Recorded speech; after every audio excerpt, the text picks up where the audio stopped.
hoje é o nosso quarto encontro dentro desta série. E hoje quem vai falar conosco é a nossa pastora Vivian, a pastora de discipulado. E hoje ela vai falar para nós, você foi criado para ser semelhante a Cristo. Então receba mais uma vez essa ministração para o seu coração, para que você cada dia mais pareça com Cristo. Deus abençoe. Olá, seja muito bem-vindo. Estamos em 40 dias de propósito e essa semana é a semana do discipulado. Meu nome é Vivian Ribeiro e nós vamos conversar um pouquinho a respeito dessa semana e daquilo que o Senhor tem para o nosso coração. 40 dias de propósito na nossa campanha Por que Estou na Terra? Quando nós pensamos em discipulado, nós precisamos entender que discipulado não tem a ver só com comportamento, mas também com o coração. É de dentro para fora. Quero começar com um versículo que está lá em Colossenses, versículo 2, capítulo 7, estou lendo na Bíblia Viva, e o texto diz assim: Deixem que as raízes de vocês se aprofundem nele e extraiam dele a nutrição. Cuidem de continuar a crescer no Senhor e tornem-se fortes e vigorosos na verdade, e que a vida de vocês transborde de alegria e gratidão por tudo quanto Ele tem feito. Que texto maravilhoso! Raízes fortes para ter uma copa de árvore e frutos saudáveis. É isso que nós vamos falar aqui nesse tempo. Este propósito do discipulado, ele quer focar você, que você está na terra simplesmente para ser semelhante a Jesus. Quando nós pensamos em discipulado e você está aí com o seu encontro, célula, pequeno grupo, que delícia! Eu invadi aí a sua casa nesse tempo. Para mim é um privilégio poder estar partilhando disso bem pertinho de vocês.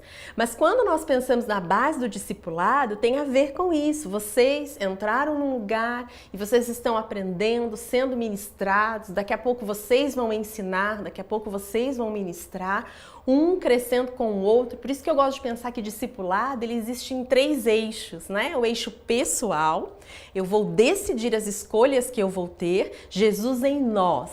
É o eixo educacional, eu vou escolher, eu vou definir que aquele mês, ou aquele ano, ou aquela semana eu vou me dedicar a algo, vou fazer a leitura de um livro, vou estar dentro de um ajuntamento na minha igreja, vou ensinar ou vou aprender. Então, é um experimento educacional. E também o crescimento tem a ver com o relacional. Pessoas maduras para nos acompanhar. Gosto de uma frase de John MacArthur Jr., ele vai dizer o seguinte: discipulado é a prática aliada à posição.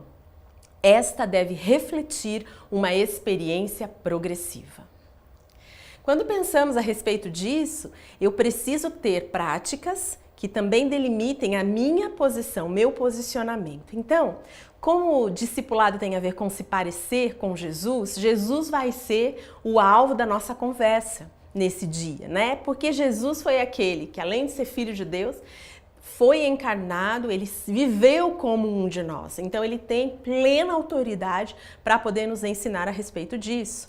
Então, quando nós pensamos que Jesus, e ele vai dizer isso várias vezes, que ele não faz nada que não tenha visto ou ouvido seu Pai fazer ou falar. Jesus tinha essa plena identificação. Então, para eu ser parecido com Jesus, a primeira coisa eu preciso entender que eu tenho um Pai e Ele vai me ensinar a crescer, Ele vai me ensinar a ter raízes fortes, não é? No caso de Jesus, a gente pega esse acróstico Pai, e quando Jesus esteve aqui na Terra, Ele passou por alguns ambientes que de alguma maneira foram como ferramentas para forjar aquilo que o Senhor tinha como missão na vida dele. Por exemplo, o P de Pai, nós vamos nos lembrar que Jesus passou por um jardim, não é? O Getsêmani. Não foi um lugar de dor, mas foi um lugar que de alguma maneira refinou aquele coração perfeito de Jesus, 100% homem, 100% Deus. O A da palavra Pai é que Jesus atravessou um deserto. Jesus foi tentado e a Bíblia diz que ele foi tentado em todas as coisas e ele venceu. Para quê? Não só para falar que ele era o Filho de Deus, mas para dar a mim e a você a vitória sobre a tentação. E o I da palavra Pai significa que ele foi até a cruz. Então estes ambientes de alguma maneira delimitam que mostram para nós, na verdade, refletem para nós que nós vamos viver também ambientes onde algo vai ser forjado dentro e que aos poucos todos verão aquilo que produzirá a partir daquilo que o Senhor está fazendo dentro de mim. C.S. Lewis tem uma frase bem interessante, ele vai dizer o seguinte: eu acredito no cristianismo como eu acredito no sol, não por aquilo que ele é, mas que através dele eu posso ver tudo ao meu redor. Uau, é através de Cristo que possamos ter o olhar de Cristo, os ouvidos de Cristo e as experiências dele. Você tem 3 pontos aí importantes no nosso estudo desse dia. Primeiro, que Deus Pai, aquele que nós vamos receber e vamos trazer o reflexo dele através de Jesus, ele vai trabalhar na nossa vida, ele não promove dores, ele não promove tribulações, ele não promove tentações, porque Deus é Deus, dele só pode sair bondade. Mas ele se utiliza de ambientes assim para nos mostrar coisas. Por exemplo, problemas para ensinar a que venhamos a confiar nele. Você está com um problema? Esse problema não foi originado por Deus, mas Deus está junto para te dizer, confia em mim. Talvez Deus olhou e você olhou para todos e tudo e esqueceu de que você precisa confiar em Deus. Um texto muito lindo em Marcos 14, 32, 33 vai dizer: então foram para um lugar chamado Getsêmani e Jesus disse aos seus discípulos, sentem-se aqui enquanto vou orar. Levou consigo Pedro, Tiago e João e começou a ficar aflito e angustiado. Então, no jardim, na aflição, no problema, o que Jesus fez? Buscou a Jesus e confiou nele. 2. Na tentação, vamos aprender a obedecer a Deus. E aí a gente vai para o deserto, quero ler o texto de Mateus 4:1, que vai dizer: então Jesus foi levado pelo Espírito ao deserto para ser tentado pelo diabo. Interessante aqui que é o próprio Espírito quem leva, mas nesta hora Jesus pôde então dar respostas em obediência.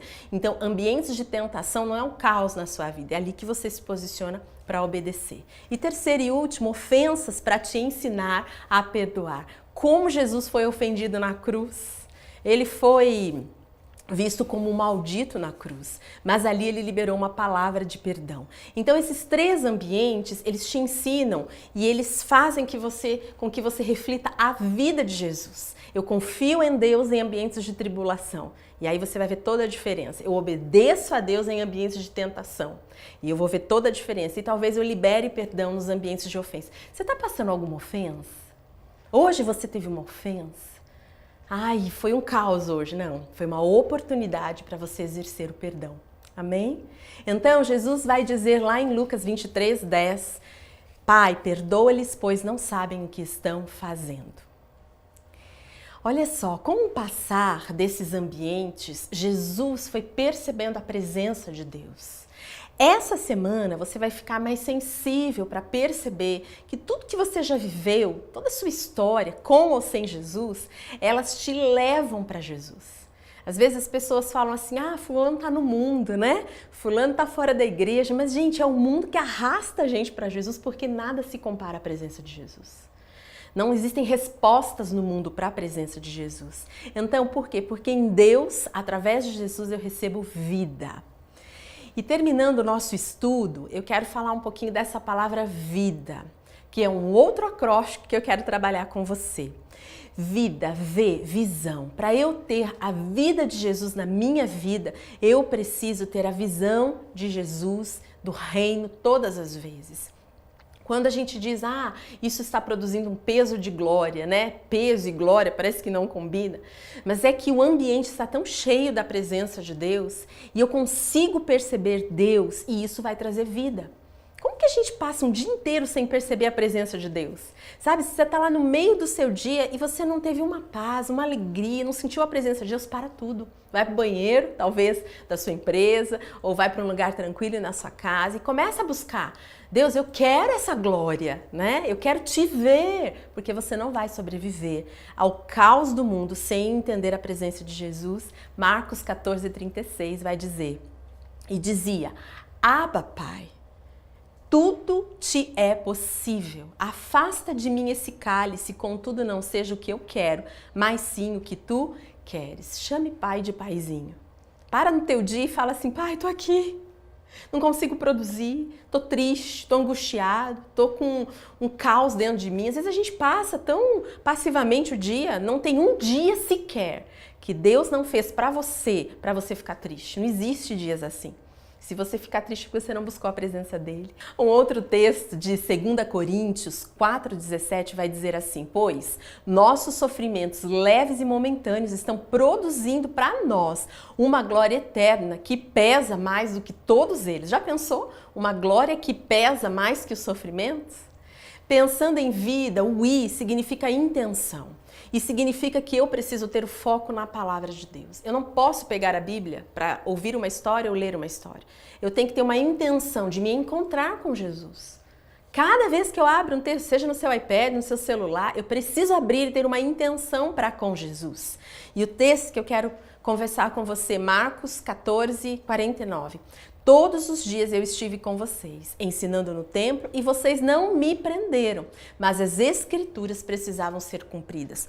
Toda a escritura será cumprida, então tenha uma intenção de ler e saber que isso é uma promessa para você. O D de vida significa devoção. Eu preciso ter uma vida de devoção. Eu preciso ter um diário de oração. Eu preciso ter o meu momento devocional. Tem gente que fala assim, mas eu fico pensando em Jesus o dia inteiro. Ok. Mas se você para focar naquilo que Jesus tem para você, não é você quem vai dizer, não é você quem vai pensar, não é você quem vai fazer. Quando você para e dá uma devoção a Deus, Ele quem faz. Ele que fala, Ele que cura, Ele que transforma a sua vida. Essa é a diferença. O texto, Mateus 14, 32, Jesus disse aos seus discípulos, sentem-se aqui enquanto eu vou orar. Eu preciso ter este momento. E o A, vida, né? A última palavra significa a ação, que tem a ver com eu buscar um amigo espiritual. Ninguém vai muito longe sozinho. Você pode ir longe, mas se você tiver alguém perto de você, você vai muito mais longe. Então, em Marcos 14, verso 33, o texto vai dizer que Jesus levou consigo Pedro, Tiago e João e começou a ficar aflito e angustiado. Busque um amigo espiritual. Busque alguém maduro. Ele não é perfeito, mas ele vai ser maduro. Então, para que a vida de Jesus seja produzida em mim, primeiro eu tenho que ver Jesus em todas as coisas, buscar da sua presença.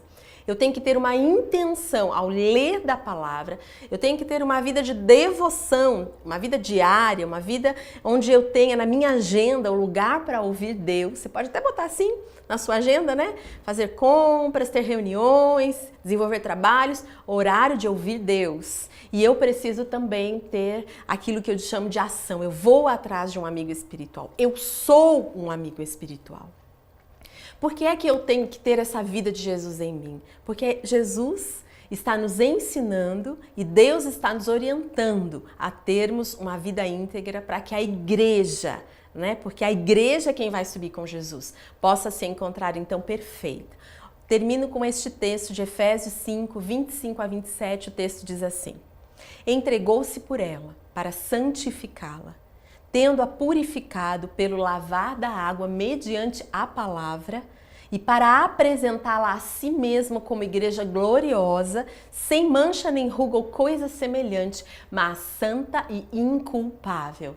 Essa é a igreja, essa é você. Estes são os seus que estão agora aí na sua casa ou no seu lugar de encontro. Esta sou eu, a igreja, a noiva. Por que é que eu tenho que focar uma semana em discipulado? Porque eu tenho que focar uma semana me parecendo mais com Jesus? Porque a igreja toda é santificada, a igreja toda é lavada. Sabe aquela frase que diz que a roupa suja, né, de um passa na casa da outra, do casa do outro, então o que significa? Que se a minha casa, se a minha vida tiver um caldo sujo, vai passar na sua, porque somos igreja.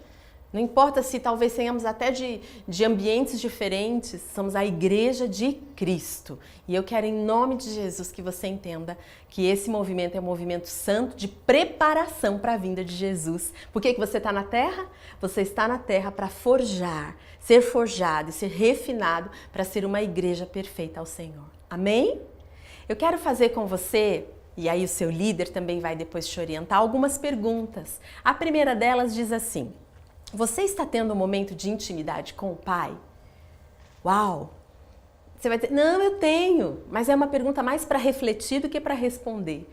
Um tempo genuíno com Deus, sabe aquele ponto que você tem assim que você chora, né? Que você pode conversar com Ele? Segunda pergunta, compartilhe como você tem amadurecido através de problemas, tentações e ofensas. De repente o seu líder tem uma história para contar, não é? Mediante aquilo que nós ouvimos aqui, você pode partilhar nessa hora também. A terceira pergunta, você tem um discipulador? Você tem um amigo maduro, um amigo espiritual? Ou você é um amigo espiritual? Às vezes a gente quer muito ajuda, né? Ah, me ajuda igreja, me ajuda discipulador, me ajuda amigo, mas você vai perceber que quando você começar a ajudar, muitas coisas vão mudar. Mas é uma pergunta para ficar aí no seu coração. Quarta pergunta, se você está num processo de discipulado, se você já tem um discipulador, se você já tem sido acompanhado por alguém, a minha pergunta é, você está então cuidando de alguém, como eu mesmo disse anteriormente? Comece a focar numa busca e num olhar para você mesmo. Eu posso, eu sou capacitado por Jesus, por causa do Espírito Santo, a ajudar alguém. E a quarta pergunta é se você tem participado de tudo que a igreja tem para te oferecer, né? A igreja tem multiformes ambientes de crescimento, cursos, encontros, retiros, palestras. Você tem participado disso? O que você já fez? O que foi bom para você? O que você faria de novo? Dê uma olhada naquilo que a igreja tem para te oferecer, porque nós estamos aqui como igreja para te estimular. Queridos, foi um super prazer estar aqui com você. Eu espero do meu coração que o Espírito Santo esteja falando com você. Nós estamos aqui na Terra para quê? Para sermos Cristo. Cristo em nós é a esperança da glória e que essa semana você possa vivenciar experiências novas, experiências sobrenaturais com Jesus, simplesmente porque você percebeu o Pai trabalhando através de todos os seus ambientes em você e porque você também está vendo a vida de Jesus sendo expandida em você. Deus abençoe muito a sua vida. Eu quero terminar orando sobre você, sua casa, seu ministério e tudo que você chama seu, em nome de Jesus. Vamos orar? Deus, eu quero te agradecer, porque nós estamos nesse ambiente, Pai, onde nos foca a percebermos o Senhor. Cada semana estamos sendo desafiados, Deus. Nós não estamos sendo esticados, nós não estamos nos sentindo pressionados. Pelo contrário, nós estamos sendo conduzidos pelo Teu Espírito a vivermos os melhores dias da nossa vida. Eu oro a Deus por cada homem, mulher, jovem, ancião, criança, adolescente, qualquer pessoa que está agora nos ouvindo, líderes, liderados, em nome de Jesus, Espírito Santo, conduz a verdade. Traga a verdade, alinhe a tua verdade, o que os céus estão dizendo a nosso respeito nesta hora. Nós estamos aqui na terra, Deus, para vermos a tua igreja se aperfeiçoando. Eu oro e eu peço que o teu Espírito, na leveza que ele traz, na alegria que ele traz, possa nos proporcionar um crescimento supernatural, mas sobremaneiramente espiritual. Assim eu faço em nome de Jesus. Amém, amém, amém. Glória a Deus, Deus abençoe você. Nos encontramos por aí.